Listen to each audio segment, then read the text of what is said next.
वंदे मातरम। महेंद्र कुमार पांडे, दमदार 24 न्यूज में स्वागत है। आज दमदार 24 न्यूज के मेहमान हैं देवा यादव जी। देवा यादव जी आज राजनीतिक विषय में इनकी अच्छी पकड़ है। आज उसी मुद्दे पे बात करेंगे, चूंकि पश्चिम बंगाल में चुनाव तो हुआ 5 राज्यों में, लेकिन सबसे ज्यादा अगर कोई चर्चित का विषय बना है कोई प्रदेश तो पश्चिम बंगाल। आज उसी मुद्दे पे बात होगी। हमारे जो मेहमान है देवा यादव जी। दमदार 24 न्यूज में सर आपका बहुत बहुत स्वागत है। धन्यवाद पांडे जी। देवा जी, आज 5 स्टेटों में 5 प्रदेशों में चुनाव हुआ। 4 प्रदेशों में कोई जान ही नहीं पाया कब चुनाव हुआ कब नहीं हुआ।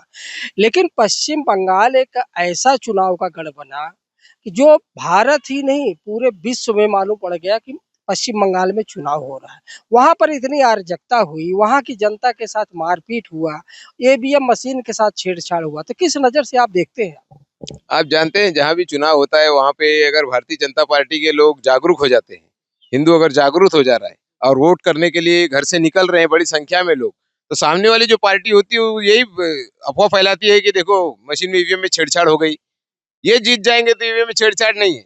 अगर दूसरी पार्टी जीत गई तो इनको ईवीएम में छेड़छाड़ दिखती है। अगर ईवीएम में छेड़छाड़ ही करना होगा तो आपका एक भी आमदार नहीं आएगा, सब इनके ही आमदार आएंगे। एक वहां का विधानसभा एक फाल्टा है, जहां पर चुनाव आयोग ने फिर से चुनाव करने का 21 मई को समय दिया है। 21 मई को चुनाव होगा, 24 मई को इसका काउंटिंग होगा। लेकिन अगर पूरे पश्चिम बंगाल की अगर आप बात करें, जो पहले चरण का चुनाव हुआ वो थोड़ा शांति ढंग से हुआ था। जो 29 अप्रैल का जो दूसरा चरण का चुनाव हुआ, हर जगह पे मारपीट हुई। जनता को चुनाव वहां तक जाने, मतदान वहां तक केंद्र तक जाने नहीं दिया गया। वहां बोले आप चले जाइए, आपका चुनाव हो चुका है। उनके साथ मारा पीटा गया। कल की ऐसी घटना है कि लोग जो है, जो टीएमसी के गुंडे हम इसलिए बोल रहे हैं कि देश के प्रधानमंत्री भी बोल चुके हैं, देश के गृह मंत्री भी बोल चुके हैं और वहाँ के लोग भी बोल चुके हैं टीएमसी के गुंडे। तो जो टीएमसी के गुंडे थे, आज जो आम जनता है वो उनको डरा रही, धमका रही। वो छोटी-छोटी बेटी बोल रही कि इनको कत्ल कर दिया जाएगा। और जो और लोग हैं उनके लिए बोलते हैं कि अब हम हमारे मुँह से नहीं कहना चाहिए, लेकिन आज पूरे मीडिया में ट्रेंड चल रहा है। उनके साथ जो है अनैतिक कार्य किया जाएगा, जवान लड़कियों के साथ किया। एक सही है? देखिए आपने पिछला चुनाव भी देखा टीएमसी का, भारतीय जनता पार्टी और टीएमसी के बीच कड़क लड़ाई हुई थी।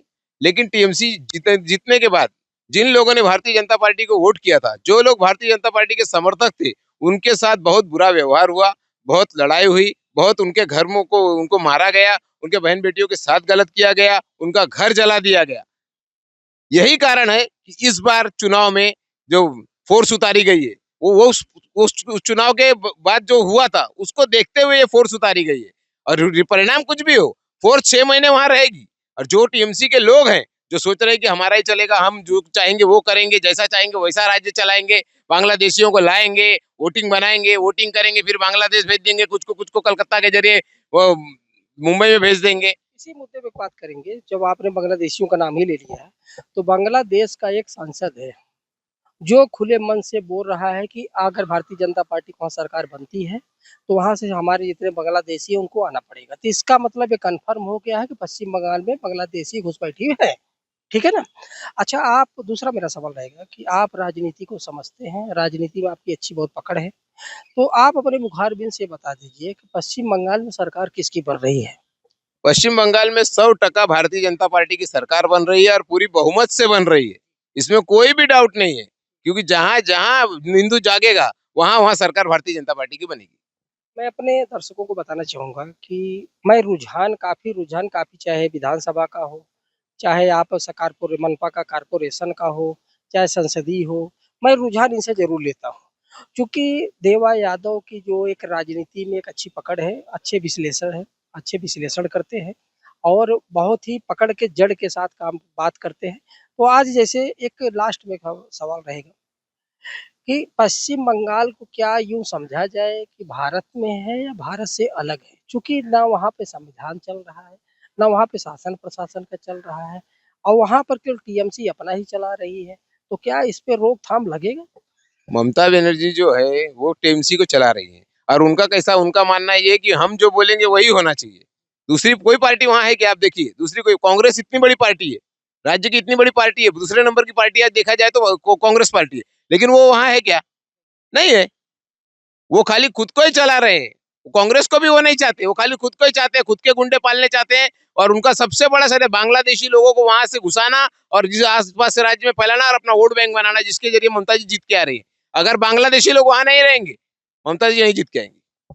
अगर बीजेपी सरकार वहां बनती है, जैसे आपने अपना आकलन दिया है, तो क्या वहां की जनता को ये सब चीज से निजात मिलेगा? वहां पर एक अच्छा पश्चिम बंगाल बन के दिखेगा?